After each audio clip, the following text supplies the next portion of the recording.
Perang Jamal telah terjadi antara Khalifah Ali bin Abi Thalib dan pengikutnya di satu pihak dengan Ummul Mukminin Aisyah, Thalhah dan Zubair radhiyallahu anhum serta pengikutnya di pihak lain. Perang ini terjadi pada pertengahan bulan Jumadil Akhir tahun 36 Hijriah. Pertempuran ini berjalan dari siang hari sampai sorenya dan menelan korban 10.000 muslimin. Bahkan dalam riwayat lain 13.000 orang. Adapun kronologi sampai terjadinya pertempuran tersebut sebagai berikut. Setelah Thalhah radhiyallahu anhu dan Zubair radhiyallahu anhu membaiat Sayyidina Ali sebagai khalifah yang berkedudukan di Madinah, maka keduanya meminta izin dari khalifah untuk melaksanakan ibadah umroh. Kemudian ketika mereka berada di Mekah, keduanya menemui Ummul Mukminin Aisyah yang saat itu sedang berada di Mekah setelah selesai melaksanakan ibadah haji. Dalam pertemuan itu, mereka bersepakat untuk meminta kepada Sayyidina Ali agar secepatnya mengambil qisas terhadap pembunuh-pembunuh Khalifah Utsman ibnu Affan radhiyallahu anhu. Selang beberapa hari kemudian, mereka bertiga dan pengikut-pengikutnya bersepakat menuju kota Basrah. Khalifah Ali bin Abi Thalib begitu mendengar keberangkatan serta tujuan mereka segera memutuskan untuk berangkat ke Kufah. Namun sebelumnya, beliau terlebih dahulu mengirim sahabat-sahabatnya termasuk Sayyidina Hasan putranya dan Ammar bin Yasir guna menggalang kekuatan dan dukungan bagi khalifah.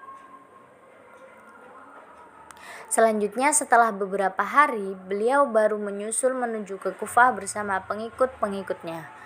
Kedatangan Khalifah Ali dan rombongannya di Kufah juga didengar oleh Siti Aisyah radhiyallahu anhu, Thalhah radhiyallahu anhu dan Zubair radhiyallahu anhu. Selanjutnya kedua belah pihak saling mengirim surat dan utusan untuk mengadakan perundingan dan membicarakan langkah apa yang harus ditempuh oleh kedua belah pihak. Dan akhirnya mereka sepakat dan setuju untuk mengadakan islah.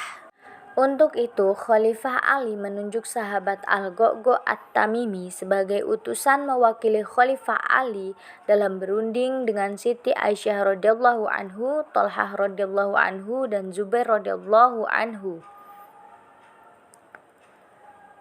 Pada awalnya mereka berkata bahwa mereka datang untuk islah dan untuk meminta agar orang-orang yang terlibat dalam pembunuhan terhadap Khalifah Utsman radhiyallahu anhu diadili atau dilakukan qisas terhadap mereka.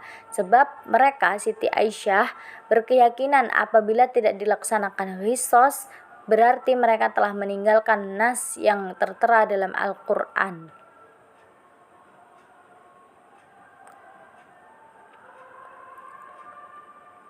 Kemudian Al-Go'go menjawab bahwa semua yang mereka kehendaki tersebut bisa dilaksanakan apabila suasananya sudah aman dan tenang. Karenanya, agar semua kebaikan yang mereka kehendaki tercapai dan terlaksana, maka mereka harus membuat suasana menjadi baik, yaitu dengan langkah mereka membaiat Imam Ali sebagai khalifah. Tapi apabila usulnya tersebut mereka ditolak dan justru membesar-besarkan masalah tersebut, maka keadaan akan semakin keruh dan tidak terkendali, yang akibatnya justru menjauhkan apa-apa yang mereka kehendaki. Rupanya, jawaban Al-Go'go tersebut membuat Siti Aisyah radhiyallahu anhu, Thalhah radhiyallahu anhu dan Zubair radhiyallahu anhu merasa senang dan puas, dan mereka setuju untuk dilaksanakan. Kemudian mereka berkata, "Kembalilah ke Ali dan sampaikan apa yang kamu sarankan. Apabila dia juga menerima saranmu tersebut, maka islah ini akan terlaksana." Selanjutnya ketika saran Al-Go'go tersebut disampaikan kepada Khalifah Ali, beliau setuju. Demikian hasil pertemuan antara pihak Khalifah Ali dan Siti Aisyah radhiyallahu anhu, dan berita perdamaian tersebut disambut gembira oleh penduduk Kufah dan Basrah, sehingga malamnya membuat penduduk kedua kota bisa tidur tenang. Namun bagi orang-orang yang terlibat dalam pembunuhan terhadap Khalifah Utsman radhiyallahu anhu, berita perdamaian tersebut sangat tidak menyenangkan bagi mereka. Sebab apabila perdamaian sampai terlaksana, maka lambat laun mereka pasti akan dikejar-kejar dan diadili. Karenanya mereka sekuat tenaga berusaha menggagalkan perdamaian tersebut. Berbagai usaha mereka lakukan. Dalam usaha mereka mengeruhkan keadaan, di antaranya pada malam hari di saat Siti Aisyah sedang tidur nyenyak, mereka menyusup ke tempat kelompok Siti Aisyah, bahkan sengaja meninggalkan senjata. Dengan tujuan agar pihak Siti Aisyah mengira ada musuh yang masuk menyelinap di malam hari. Bahkan ada yang meriwayatkan ada beberapa kemah yang dibakar. Hal ini tentu saja membuat pihak Siti Aisyah curiga dan marah, dan itulah yang membuat kesalahpahaman antara kedua belah pihak sehingga keadaan tidak bisa terkendali dan terjadilah peperangan. Peperangan ini dikenal dengan Perang Jamal karena saat pertempuran Siti Aisyah radhiyallahu anhu memimpin perang dengan mengendarai unta atau jamal. Dalam peperangan ini, Khalifah Ali berpesan kepada pengikutnya agar jangan sampai melukai Siti Aisyah radhiyallahu anhu, dan beliau berkata bahwa Siti Aisyah adalah istri Rasulullah di dunia dan di akhirat.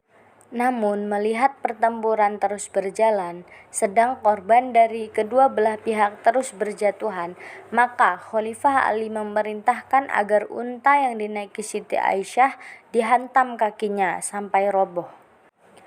Ternyata strategi Imam Ali ini berhasil, sebab begitu unta yang dinaiki Siti Aisyah roboh, pengikutnya yang selalu mendampinginya berlarian ketakutan. Akhirnya peperangan ini dimenangkan oleh kelompok Khalifah Ali. Terbunuh dalam pertempuran ini Sayyidina Tolhah, sedang Sayyidina Zubair tidak ikut berperang. Dia meninggalkan rombongannya dikarenakan dia teringat akan sabda Rasulullah SAW yang ditunjukkan kepadanya bahwa dia Zubair akan berselisih dengan Ali, sedang dia tidak di pihak yang salah. Karena beliau sedang meninggalkan medan pertempuran menuju Wadi Suba, kira-kira 5 mil dari Basrah, namun ternyata beliau diikuti oleh Amr bin Jurmuz, dan di saat akan sholat beliau ditikam sampai meninggal. Setelah membunuh Sayyidina Zubair, Ibnu Jurmuz mengambil kudanya serta senjata dan cincinnya, kemudian dia memberitahu teman-temannya akan kejadian tersebut. Di saat Khalifah Ali mendengar berita tersebut, beliau segera berkata, "Saksikanlah bahwa aku pernah mendengar Rasulullah SAW bersabda, pembunuh Zubair di neraka." Adapun Siti Aisyah radhiyallahu anhu yang tertawan saat itu, Khalifah Ali memperlakukannya dengan sangat hormat dan baik. Kemudian Khalifah Ali memerintahkan Muhammad bin Abu Bakar As-Siddiq, saudara seayah dengan Siti Aisyah, untuk menemui dan melihat keadaan Siti Aisyah radhiyallahu anhu. Selanjutnya Khalifah Ali memeriksa orang-orang yang terbunuh serta memerintahkan agar semuanya dimakamkan.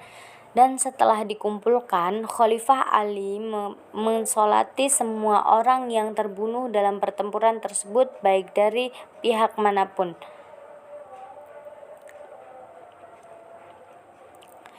Hal ini membuktikan bahwa semuanya adalah muslimin, dan andai kata orang-orang yang memerangi Imam Ali dianggap keluar dari Islam, sebagaimana golongan Syiah yang menghukum mereka, niscaya Ali tidak mau mensolati mereka. Kemudian Khalifah Ali menghampiri Siti Aisyah radhiyallahu anhu seraya berkata, "Bagaimana keadaanmu ya Ummah?" Siti Aisyah radhiyallahu anhu menjawab, "Baik." Kemudian Khalifah Ali berkata, "Semoga Allah mengampunimu." Siti Aisyah radhiyallahu anhu menjawab, "Begitu pula kamu." Selanjutnya, begitu Khalifah Ali memasuki kota Basrah, semua pengikut Siti Aisyah dan semua penduduk kota Basrah membaiat Khalifah Ali bin Abi Thalib. Selang beberapa hari, Khalifah Ali mempersiapkan pemberangkatan Siti Aisyah radhiyallahu anhu ke Mekah, sebab Siti Aisyah radhiyallahu anhu berkeinginan untuk melaksanakan ibadah haji. Namun dalam riwayat yang lain diceritakan bahwa Siti Aisyah akan kembali ke Madinah. Semua orang yang datang bersama Siti Aisyah dari Mekah, pengikut Siti Aisyah, jika mau kembali ke Mekah dipersilahkan, dan yang akan menetap di Basrah dan Kufah juga diperbolehkan. Kemudian Khalifah Ali memerintahkan Muhammad bin Abu Bakar untuk mengawal saudaranya, serta memerintahkan 40 wanita dari kota Basrah untuk menghampiri Siti Aisyah dalam perjalanannya menuju kota Mekah.